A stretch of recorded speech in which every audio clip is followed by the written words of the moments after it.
welcome back once again to Talking Point. I'm Mayor Mike, and with me today we have Assistant Chief Mike Rottier. Welcome, Mike. Thank you. What we're trying to do here is a little back-to-school informational thing. We'll have elementary through university students returning, and we want to make sure that everybody knows what some of the common things are. So first of all, tell me about yourself a little bit. Who is Mike Rottier? How long have you been with the Stevens Point Police Department? Things like that. I've been with the Stevens Point Police Department for almost 23 years. Most of my time was spent on patrol. Done a lot of things within the department, such as motorcycle patrol, bicycle patrol, being on the SWAT team, being instructors in various disciplines. Okay, so you really got a pretty well-rounded career to this point. You got your fingers in a little bit of everything. Right. I was a sergeant for 4 years. 3 of them on patrol, 1 of them as an operations sergeant in charge of all of the training in our auxiliary volunteer group, and was most recently promoted in March of this year to assistant chief. Okay. Auxiliary, that brings up a pretty good topic. We have only had the auxiliary unit for, what, 2 years? I believe they were started 3 years ago. 3 years ago? Okay. And how many auxiliary officers do we have? At this time, we have 19 members. 19, okay. And what do auxiliary officers do? What are their duties? Their duties cover anything from special events such as Riverfront Rendezvous to 5K runs to anything that would need some volunteers to help out at. Okay. Parades. Yeah, and that has really helped quite a bit. I know that I see the volunteer auxiliary officers out real frequently at a lot of different events. It's good public relations. So how many sworn officers do we have? We currently have 44 sworn officers, and 28 of those are in our patrol division. Okay. Some of the day-to-day duties that the officers have to deal with. Give me an example. One of the biggest duties a patrol officer has is responding for calls from service. Okay. And that can be anything from, hey, there's someone stole something from my house, to a traffic accident, to more dangerous calls. Okay. With school coming back, we have all sorts of things that people need to be reminded of. Everybody's enjoyed summer off, but you are going to have a lot of people on foot, on bikes, on skateboards, in vehicles. What are some of the things that we want people to be reminded of? Biggest thing I think of going back to school is we're going to have school zones, and that's where the speed limit when a child is present, or if the adult crossing guard is in the crosswalk either setting up a cone, the speed limit is 15 miles per hour. Okay. So when you say children present, I think I know what that means. If I can see someone trying to cross, whether it's a child or not, you slow down. But there are certain times of the day where it is more prominent, before school and after school. Correct. Do most of the crossings have flashing lights? Do they have crossing guards? How do they work? Every intersection that has crossing guards, along with a cadet who is a student, they will be officially posted by signs coming from either direction. Okay. And we will have an orange cone in the intersection to help drivers know that that's where we're going to have children cross. Yeah, and those are good rules in general. I mean, if someone wants to cross the street, the driver should safely yield, but you want to be extra careful in the school zones. So 15 miles an hour. Correct. If I remember my car mechanics, it's just barely shifting into the second gear. It seems a lot slower than you would expect, so it's important that people know that to be safe. How about bicycles? Let's talk about that a little bit. I see bicycles, and people are going to use it to go back and forth to school. What are some of the bicycle rules of the road? Yes, with school coming back, the university being back, and the high schools, there's a lot more pedestrian and bicycle traffic. As a general rule, if you're 16 and under, we'd like to see you on the sidewalk. If it's 16 and older, we'd like to see you on the road. Okay. And that's a general rule. Anybody can be on a sidewalk by law. The only rule of thumb is if you're a bicycle on a sidewalk, the pedestrian has the right of way. Okay. What about crossing streets if I'm riding the bicycle on the sidewalk? If there's a stop sign on the road, do I need to stop my bicycle on the sidewalk? If you come to a crosswalk, by statute, you need to stop and make sure it's clear before you enter the crosswalk. Okay. You don't have the right of way as a pedestrian or a bicyclist until you've made sure the crosswalk is clear and you're in the crosswalk. Then you have the right of way. And we also have some bike lanes in the city, not as much as I think we're looking forward to. But at this point, does it need to be a designated bike lane to be on the road, or can a bicyclist take up a regular lane of traffic? Yes, any bicyclist can be on the roadway. You have to stay as far to the right as possible. But once you're on that roadway, all traffic laws apply to you. Stop signs, red lights, signaling your turns, as well as your bike needs to be registered. Okay. If you're riding at night on a sidewalk or the street, you have to have a bike light on your bike. Okay. So like a headlight on a car. Do you need a taillight on the bike as well? You need a reflector. Reflector. Okay, and I think most bikes have that. Yes. That brought up a pretty good point, though. The bicycles in Stevens Point need to be registered. Yes. How do they register it? They can go to our records bureau, which is open Monday through Friday. And where is that? That would be in the basement of the police department. Okay, the county city building. Yes. Okay. And they are open from 7:30 till 4 Monday through Friday, and it is $6 for a bicycle registration sticker. And that's forever. That's not annual. Right. That lasts the life of the bike or until you sell the bike. A new owner would have to re-register it in their name. Okay, and what information do you need about the bike to register it? We get a general description of the bike, the serial number, your name and address and phone number, and that comes in handy if your bike is stolen or lost and we recover it. We can look up who owns the vehicle or the bicycle. Yeah, and that's important to know because it's as much for my protection as a bicyclist having that registered, because I know that your community service officers or CSOs recover a lot of abandoned bikes.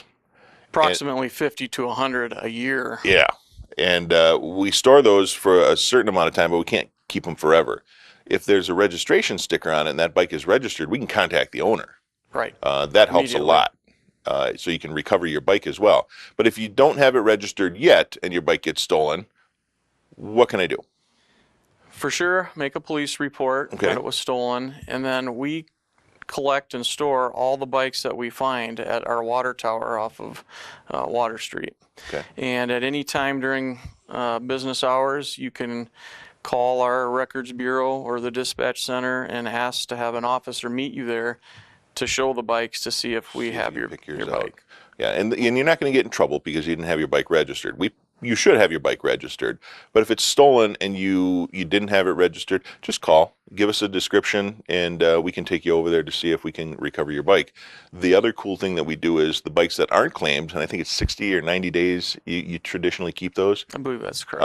Yes. We then take those bikes that aren't claimed and we donate them to Shifting Gears.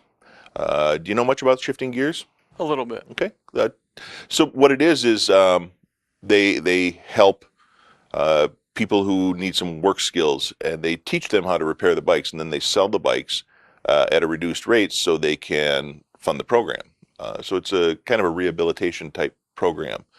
Works out really well. How about skateboards? Some people, skateboards, I'm encompassing everything. Rollerblades, skateboards, longboards, whatever they choose as their wheeled transportation. What are the general rules there regarding sidewalks and streets? Skateboards are considered play vehicles and have to remain on the sidewalk. They can use a crosswalk to get from sidewalk to sidewalk, but the safest thing to do is get off the skateboard and walk across. Correct. Rollerblades, inline skates are legal on the roadway. You must stay as far to the right as possible. Okay. And roller skates are not defined under rollerblades, I believe, and that would also probably have to be on the sidewalk. Okay, so generally speaking, they still have to follow the same rules. So if you're on a skateboard, you should be on the sidewalk, yielding to pedestrians. Correct. You still have to acknowledge one-way streets, things like that, right? Correct. I don't think we ever have problems with speed limit violations on skateboards, do we? So with the advent of school returning to session, is there anything that we haven't covered yet regarding those elementary to high school age students that we need to be aware of? I don't think so. Okay. The one thing I did want to point out, as a motor vehicle operator, if there is a bicycle in the roadway, they have just as much right to be there as you do, and you need to give them a certain amount of space when you're passing them. I think it's 3 feet. Is That's that correct? It's 3 feet. And you still need to obey all traffic laws. So you can't go faster than the speed limit. You can't swerve into oncoming traffic. Please don't do that. But make sure that you give that bicyclist at least 3 feet when you're passing them. Absolutely. So how about some of the things that are unique to the university area? With the university coming back, I know that you have students moving into housing. They need to familiarize themselves with garbage pickup days, our property maintenance. Those aren't under the purview of the police department, but what are some of the common things that you think people need to be reminded of as they're moving back into the community? People that are living off campus need to be aware that the area you're living in isn't all students. There are people that live here year-round that aren't students that live in your same neighborhood. Remember, when you're first coming back, it's still pretty nice weather. People have their windows open. Make sure you keep your radio and noise level to a minimum so you're not disturbing other residents in the neighborhood. Yeah. Okay. That is important to know. I know there's a lot of partying that goes on, people playing games in their front yard. There's nothing illegal about having a party in your front yard, but there are some things that we need to be aware of. If you step off of your yard, let's say you have a beer and you step off of your yard onto the sidewalk or into the public right-of-way, that's illegal, right? That's correct. Sidewalks and streets or roadways are off limits to open intoxicants, even if you're of legal drinking age. But you're still okay as long as you remain on that private property. Correct. Private property is legal. And I think that's really just common courtesy, like you had talked about with your neighbors. Be cognizant of the fact that people are living around you. And it's okay to enjoy yourself and have fun and get together with friends. But when that starts affecting the people around you, that becomes a problem in most cases. Loud noise, the vandalism that sometimes can occur, even just so much as leaving plastic cups or your cans of soda or beer outside. We can't have that, so we need to be one of the responsible. Usually, how many people you have at a party kind of will determine whether if it's out of control or not. If you keep your party to a minimum, you're courteous to your neighbors, maybe talk to them before you have a party and say, hey, if there's an issue with noise, here's my cell phone number, call me, or just come over and let me know, and we'll try to adjust our party. But once you get into the bigger numbers, it's hard to control people, especially if alcohol's involved. For our noise ordinance, there's no specific time of day that it's supposed to be quiet time or noisy time. You can be cited for a noise violation at 2 in the afternoon if we get there and determine that it's in fact way too loud. Right, and as I said, I promised I wouldn't do that anymore, so back off already. No, but noise is a very interesting one because it's subjective. I know that we have looked into having like a decibel level, which doesn't really work because what may be loud to you may not be loud to me, depending on wind direction and atmospheric conditions or buildings in the way.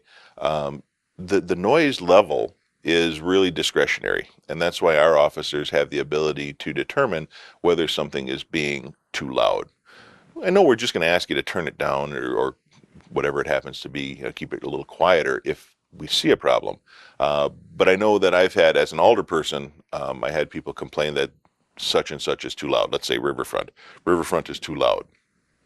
Well, Riverfront is taking place in a band shell that's designed to focus the noise in one direction. If you happen to live in that direction, it's going to be a lot louder than if you live in the opposite direction. So we really can't do a decibel level, and that's why we leave it up to the discretion of the responding officers. The definition of noise is unwanted sound. So just in the definition alone, that's a pretty subjective definition. That certainly is. So typically what we will do on a first offense, as long as it wasn't 3 in the morning and crazy loud, is we'll give someone a warning, take their information, which is stored in our CAD system. Okay. So if we ever CAD go is back, computer-aided dispatch? Correct. It's a system that the dispatch center uses, so if we go back to another address a second time, it automatically pops up and generates that we've been there before, so we know that they've already been given a warning once. Okay. I know also, speaking with the university, we work very closely with campus security and the campus law enforcement in regards to addressing issues. Are there any things specifically that you think people need to be, again, reminded of as they come back to school? If they see something suspicious, if they feel threatened, they have the ability, I believe it's on campus, dialing 911 gets you to campus security, and 9911 gets you outside That's to the correct. dispatch center. Right.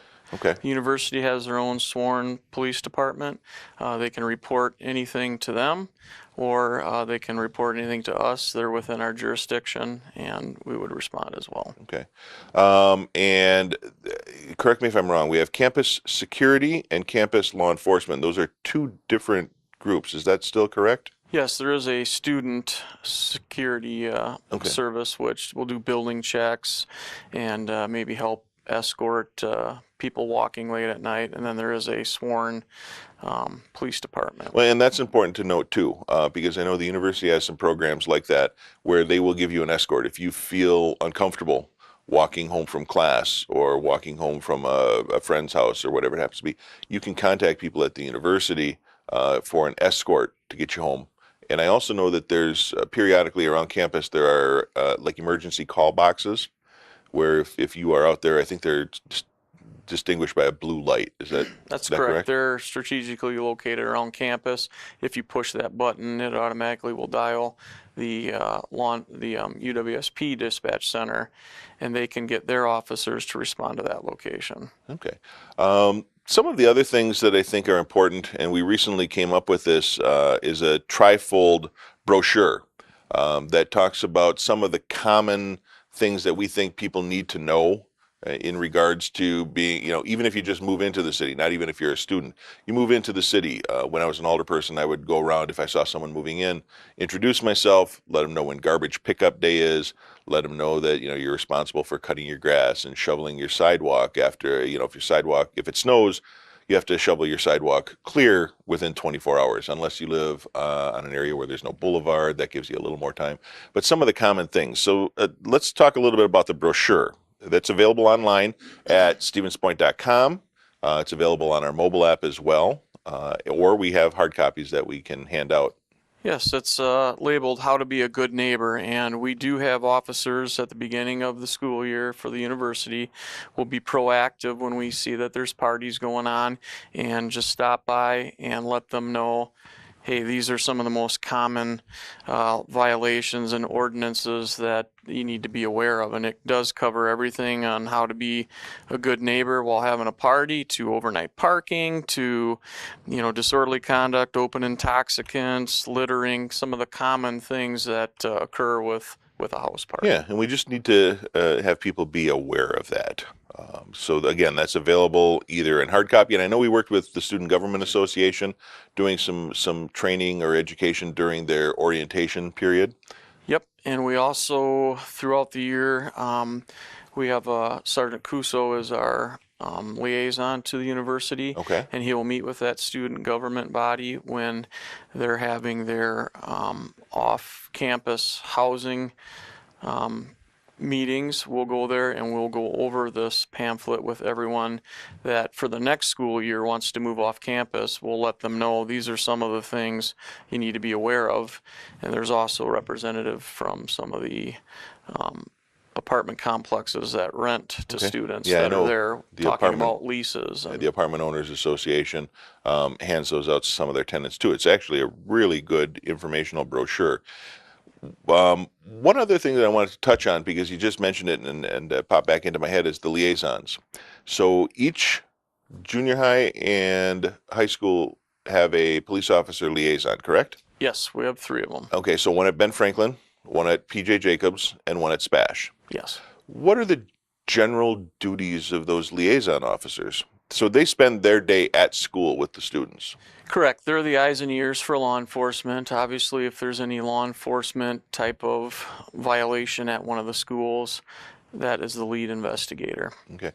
They also do more than that. I mean, it's community outreach. Right. It's having an officer stationed at the school gives a little more assurance to the parents of their children's safety when they send them away for the day. I mean, younger kids, it's really hard. It's building a positive rapport with the police as well. It's not every day that there's law enforcement action at the school. So when there's not, that school liaison officer is building a good rapport and communicating and interacting with the kids so they can see us in a different light. Yeah, and it's really good. I hear a lot of compliments at Spash and Ben Franklin and PJ's when the students they can go up to the officer and ask questions. Hey, where can I get my bike registered? I just got a new bike.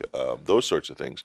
So it's a really good program, and Humanizes the badge as well. So they A really little bit. see us, yeah. as humans too, and we eat with them occasionally during lunchtime. I was a liaison officer for 3 months at Ben Franklin. You really get to know the staff, the parents, and the kids, and they do really see you in a different light. You build that trust with Well, them. that's good because sometimes law enforcement gets questionable press, let's say, and we need to remember that it's not everyone. In every group, you're going to have a few people who may give the rest of them a bad name or something along those lines, but that is not representative or indicative of all law enforcement. You guys do a great job in keeping us safe, and I know we all appreciate it. We are just a couple minutes left here. Tell me about a typical day for law enforcement. You guys work 12-hour shifts. Correct. Walk me through what happens. You come in at 7 o'clock in the morning, and what happens? We have 2 shifts basically, a day shift and a night shift.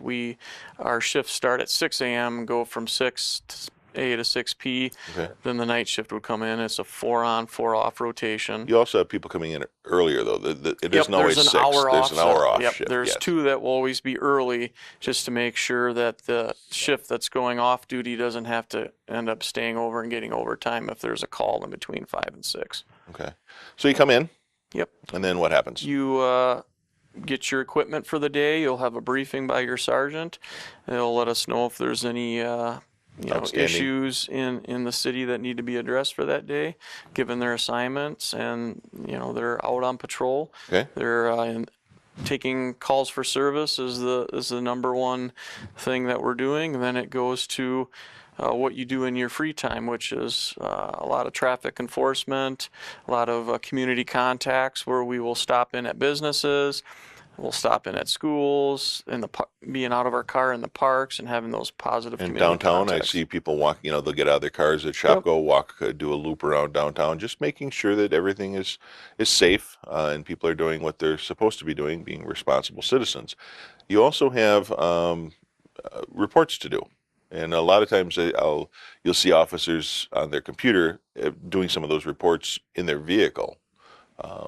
Give me an idea what kind of paperwork's involved. Everything's computerized, and everything that we do requires paperwork, reports. Records and creating those entries. If we write a citation, that's computerized. It prints in our vehicle. We have a printer. It's also an armrest.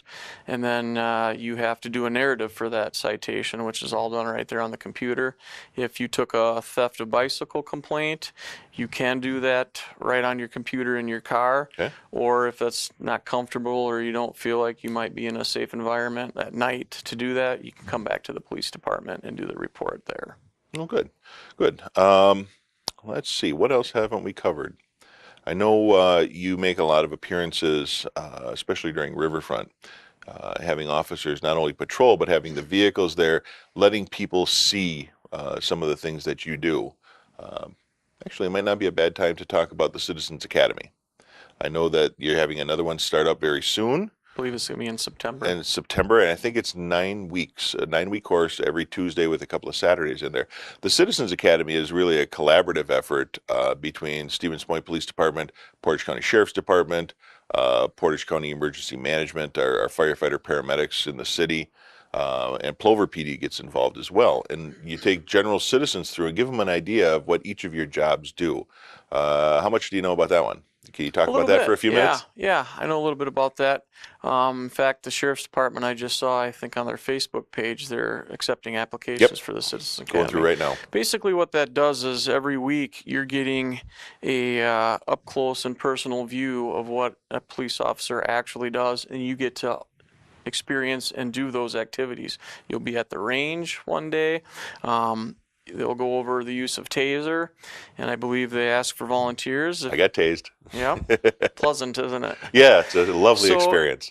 it's giving the average citizen, you get to walk in our footsteps for that 9 weeks. I know they do fingerprinting. They work with the canine units. You do simulated traffic stops and simulated scenarios. It's really Some EVOC training, I think they get to do. emergency vehicle operations. Yep. Most people don't know the No, acronyms. they don't. But that was kind of fun too. You get to drive an actual squad car on a controlled course. So if anyone's interested, who can they contact? I think it's Pat Portage County Stanislawski. Sheriff, yeah. Okay, Through or- the city, it's Officer Pat Stanislawski, Okay. or you can contact the Sheriff's Department for an application. Okay, and I know that the City of Stevens Point's police department, now City of Stevens Point has the Facebook page, the website, the mobile app, but the police department also has a presence on social media. Do you remember what the name of the Facebook group is? It's like Stevens Point Police, I don't think it's police department. I think it's But if you Stevens Point PD, and we also have an auxiliary page, Stevens Okay. Point Auxiliary Police. So if there's information that needs to get out to the public, they can check that. I know you guys also do some humorous posts to keep it light. I Yeah. enjoy reading those. Yeah, we like to post on both pages. Auxiliary primarily has events and the things that our auxiliary unit are participating in. And we also like to post on our regular PD page fraud that's occurring, or kid that had a lemonade stand and we stopped by, some positive Yep. contacts that we've had, and as well as upcoming events. Well, that's good. And, on behalf of the citizens, we really appreciate what the men and women of the Stevens Point Police Department do. Most of us understand the challenges of the job. It certainly wouldn't be something that I could handle doing, but we appreciate what you do and everything that our law enforcement does. The auxiliary police, we appreciate them handling all of the things, keeping people safe during the parades and at special events, getting out there, being another point of contact. Our liaison officers in our junior highs and high schools are great assets to have, not only for the students, but as I said, to reassure the parents that their children are safe. They have someone to go to very quickly and respond very quickly if we need to.